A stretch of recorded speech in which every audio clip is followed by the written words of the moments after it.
Hello and welcome to one and all. In this class, we will check out the next important 5 marks question from Unit 4 Production Analysis. Okay, so here we are moving to the cost analysis here.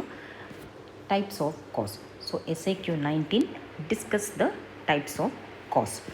Okay, so the cost is concerned with the financial aspects of production.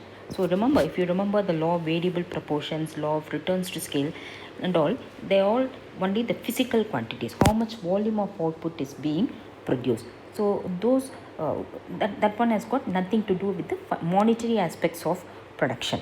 Okay, how much the production is measured only in terms of how much quantities of output is being produced in terms of physical units. So the production analysis, the law of variable proportions, law of returns to scales, those laws, they were all concerned only with the physical quantities of output produced.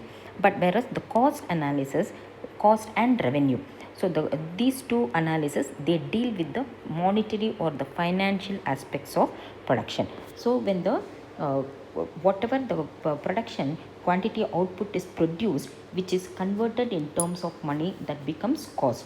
And when the producer is selling the commodity in the market, how much quantity of output he is selling in the market, so that again you convert it to monetary terms, then that becomes the revenue.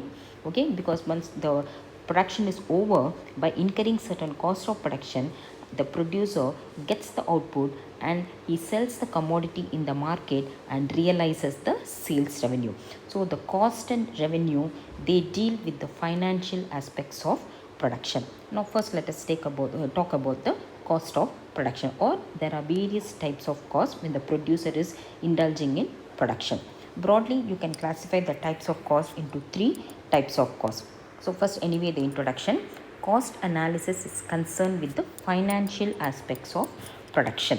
The various types of cost can be classified as money cost. So the name itself says money cost. All the expenditure, all the expenses, payments made by the producers, which can be measured, which can be expressed in terms of money. So they all come under the category of money cost. Okay, I repeat again, all the expenditure, all the production costs incurred by the producer, which can be measured, which can be calculated, which can be expressed in terms of money, they are all called as the money cost. Because you might wonder why I am saying which can be expressed in terms of money.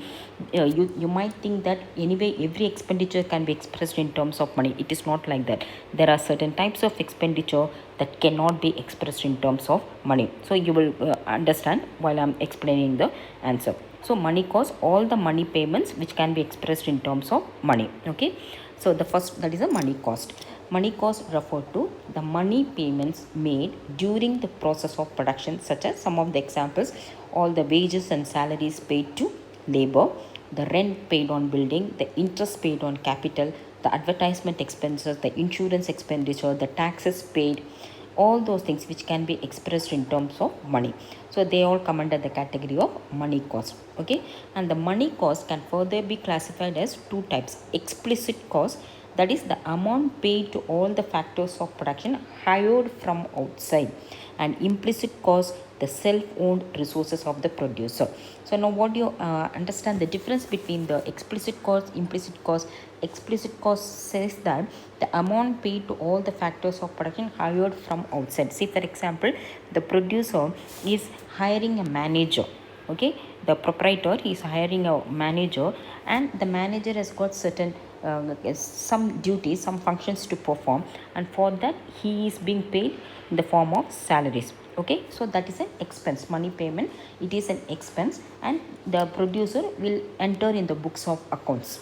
Okay, so and so amount of wages paid to the manager. Okay, that is one example. But instead of hiring a manager, if the producer, if the organizer thinks that why should I hire a manager, I can do the manager's job, that is the self-owned resources, that is the implicit cost. So the manager's job is also being done by the producer. So to whom he will pay the salary? He will not be paying the salary to anyone, and he cannot record it in the books of accounts, because that is an implicit cost. Or another example, the producer is hiring certain land from the landlord, and for the factory premises or for establishing the shop, all the place of activity, business activity. He is hiring the land and he is paying the rent to the landlord. So that rent, because the rent is higher, the land is hired from outside, and the producer is paying the rent to the landlord. That rent is being paid, and that is entered in the books of account. So that is a money payment, that is an explicit cost. But on the other hand, if the producer is having his own premises, spare land is available to the producer that he himself is using for his business purpose, so to whom he will pay the rent? It is a self-owned resource of the producer. Or for example, he is borrowing money from the bank, he is taking loan from the bank, he is paying the interest. That is an explicit cost. He is recording it in the books of accounts, but instead of borrowing, he is using his own savings.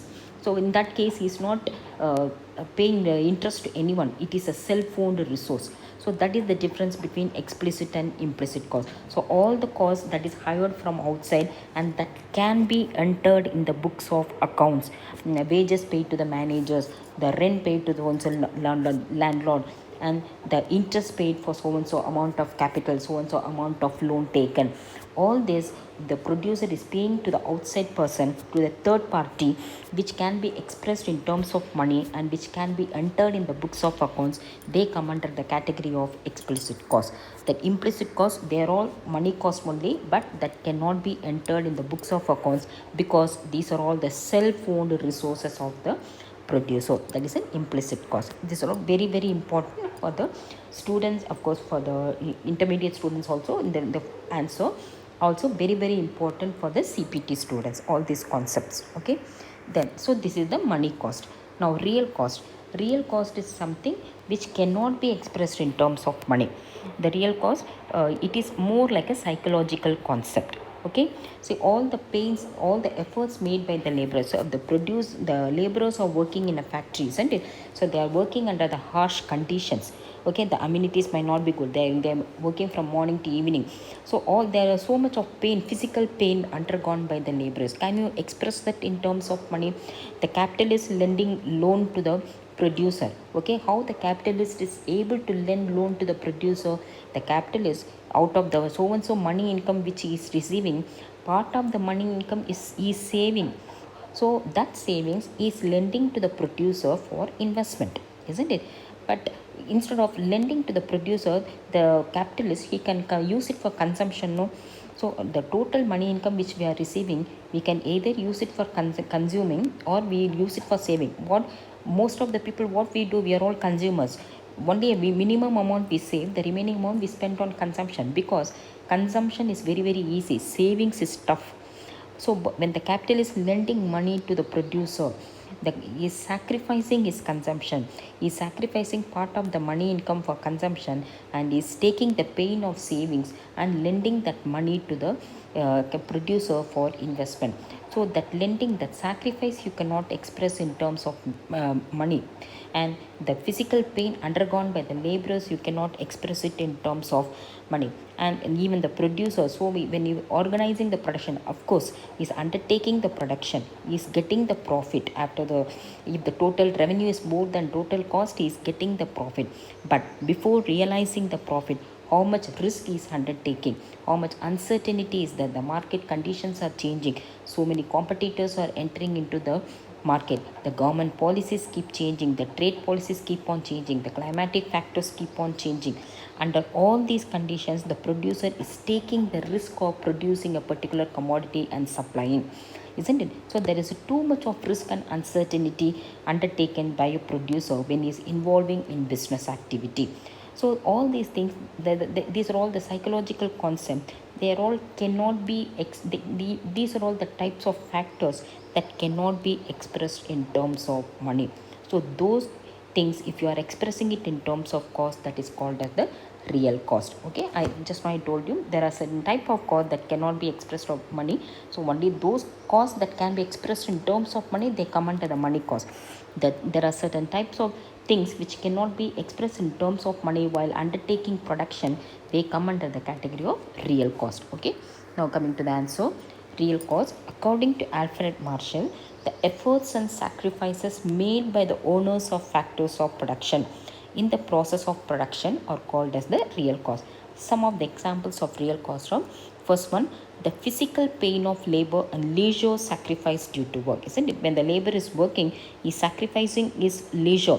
He can enjoy himself, isn't it? But he is sacrificing that leisure, and on the top of it, he is undergoing certain physical pain while he is involving in that manual work. Okay, so that sacrifice that cannot be expressed in terms of money. Second one, the amount of produce or crop sacrificed by a landlord by renting his land. Of course, by instead of renting his land to some other person, the landlord can cultivate his own crop, isn't it? So that he is sacrificing. So that cannot be expressed in terms of money. The third one, the amount of consumption sacrificed by the investor due to savings. Just I told you, the capitalist, when he's lending the money, he's sacrificing his consumption, isn't it? Because he's using the money for savings. And the risk and uncertainty bearing of the organizer. So all these are come under the category of real cost. Real cost is a psychological concept and cannot be expressed in terms of money. So can you express how much pain you are undergoing when you are working, when the laborers are working, how much sacrifice you are making when you are saving the money, how much sacrifice, how much risk you are undertaking? All these things, can you express it in terms of money? You cannot express it. But all these things are necessary if production has to take place, isn't it? So in the process of production, certain things cannot be expressed in terms of money, so though they come under the category of real cost. Okay, then the third one is the opportunity cost. So opportunity cost is the meaning is, opportunity cost is the next best alternative sacrificed by the factors of production. So because we all know that the resources are limited, and we all know that resources can also be put into alternative uses. Remember, human wants are unlimited, means are limited, and means can be put into alternative uses, so people have to make a choice. This is the basic economic problem. So when we are using the resource for one particular use, you cannot use it for another one. When the farmer is having a piece of land, if he is using it for the cultivation of paddy, he is sacrificing the cultivation of wheat, he is sacrificing the cultivation of cotton, isn't it? So the opportunity cost of paddy is whatever the cost is not getting, whatever the revenue is not getting by not cultivating wheat, isn't it? So when a person is working in a bank, the opportunity cost of working in a bank is the not working as a teacher, or vice versa. If a teacher is, if there is a lecturer, a person can work as a lecturer, or instead can be working as a in a bank. So the opportunity cost of a teacher is by not working in a bank, isn't it? So everything, there is a choice, this one or that one. You cannot have both the things. So the opportunity cost of using one is the sacrifice we are making it for another. Okay, so that is the opportunity cost. So if the capitalist is having the money, either he can lend the loan for the construction of hospitals, or for the construction of educational institution. The opportunity cost of lending the money for the construction of educational institution is the opportunity cost sacrifice for the construction of hospitals, isn't it? So everything, the government is also involving in so many welfare objectives. So if the government is providing the welfare activities to one section of people, then the opportunity cost of providing that welfare activity to one section of people is by not providing for the another section of people. So this is the whatever the sacrifice we are making, that is what is called the opportunity cost. Even from the point of view of a student, either you can take MEC or CEC.